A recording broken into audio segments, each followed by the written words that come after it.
Oui, effectivement, Donald Trump qui atteint 45% des voix des latinos selon un sondage effectué à la sortie des urnes par CNN. Et chez les hommes latinos, c'est encore plus fort, 54% des voix contre 44% pour Kamala Harris. Les projections des différents médias américains donnent Trump entre 300 et 311, Harris entre 227 et 238 votes de grands électeurs quand on aura tout dépouillé, tout recompté. Trump qui s'est auto-félicité de ce comeback le plus incroyable de l'histoire des États-Unis, ce qui est factuel.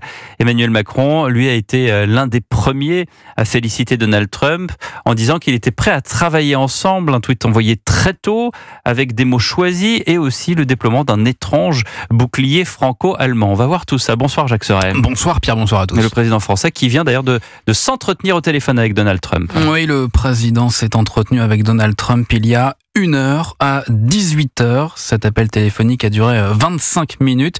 C'était une très bonne conversation, un très bon échange, a fait savoir l'Élysée.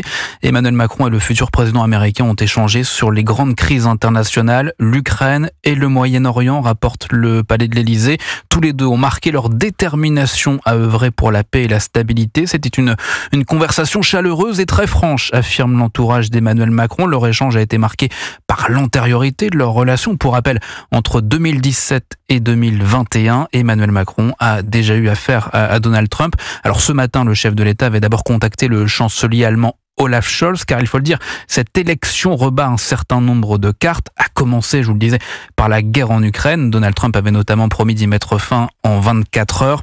Conséquence de cette élection américaine, cela suscite beaucoup d'interrogations. La seule certitude du côté de l'Élysée, c'est le rôle que doit désormais prendre l'Union européenne. C'est à l'Europe désormais de s'affirmer davantage. Ce sera au cœur des échanges entre Emmanuel Macron et ses homologues demain en Hongrie, à l'occasion du sommet de la communauté politique européenne.